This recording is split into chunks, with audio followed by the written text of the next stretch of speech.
I will now be playing a game which is probably the fastest racing game that I've ever played, if I can remember correctly, and it is Extreme G for the Nintendo 64. I remember it being one of the first games to be released on the system. I can't remember whether it was literally a launch title or not. But it was definitely either a launch title or it was in the second wave of titles for the system. Right, let's see what we've got. Options, see if we can put it on any sort of easy way. Nope. Right, Extreme Contest. So it just looks like jumping in quickly, which is always nice. So we've got a different selection of these like motorbike things. I'll just pick that one. It's nice to play a racing game with music after playing Top Gear Overdrive, which was pretty lame. Right, so once again we've got the classic Nintendo 64 fog effect. For some reason they love a bit of fog on the Nintendo 64. So this game is kind of reminiscent of both Wipeout and F-Zero on the Super Nintendo.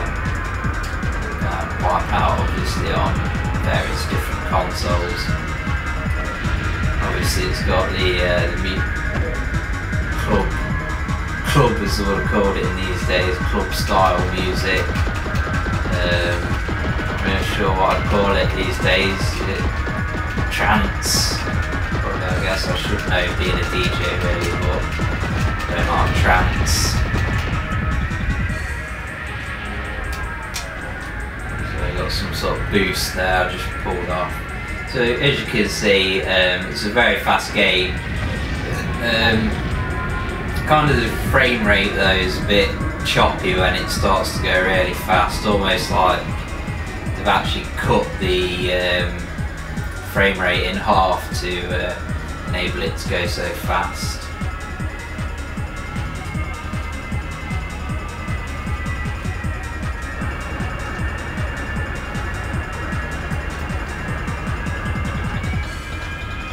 I think it's a shame that a lot of these Nintendo 64 games got tarnished with the old fog. Fog is not spelled T-H-O-G, it's spelled F-O-G, fog. We got tarnished with this fog. It makes some of the games kind of depressing. It's like you're racing through China in every Nintendo 64 game seemingly, with just smog everywhere. So we've got some different viewpoints. That viewpoint there, this one's a bit hard to fathom what's going on. And obviously we've got external, slightly overhead. It's not too bad, but I think I'll just go for the behind the, I was going to say rider then, but I don't know what the setup is with these unique machines.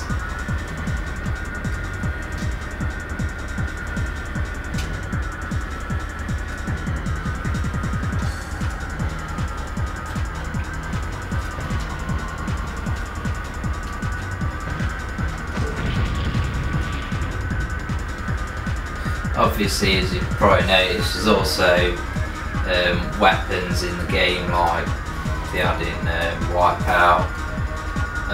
I'm just mashing buttons really, so I don't know what the different buttons do.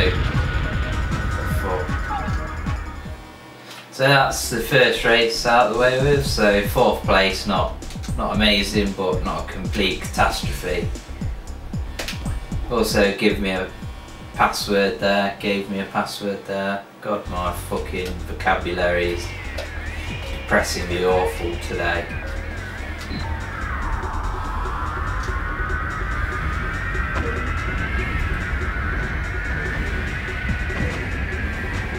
Yeah, so very fast here as you can see. Whoa. Yeah, boosted! Yeah, some pretty decent kind of track design.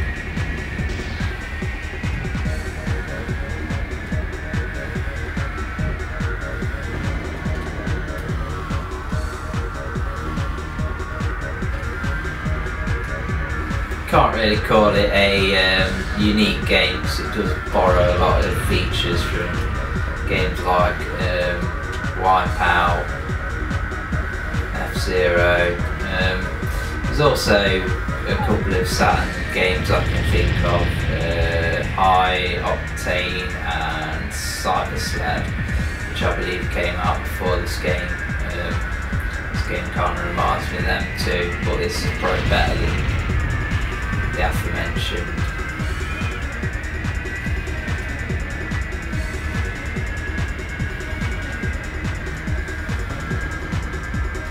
The music isn't bad, but it's just generic. There's no real hook to any of the tunes, so it's not something that I'd want on CD and play in my car, whereas I would want the Wipeout soundtrack, the original Wipeout soundtrack, to play in my car because that's got some banging tunes on it.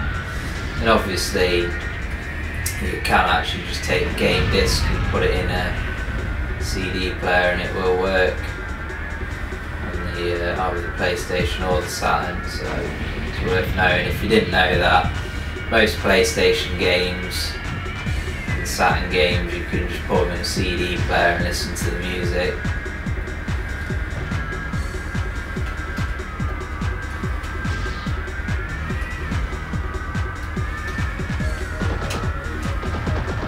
So I've got a gun as well, I've just discovered, that I use by pressing A.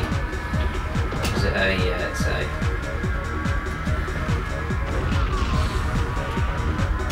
So third place, so the difficulty isn't too hard to begin with, which I always think is a bonus. I don't like games with a ridiculously hard learning curve, or steep learning curve should I say.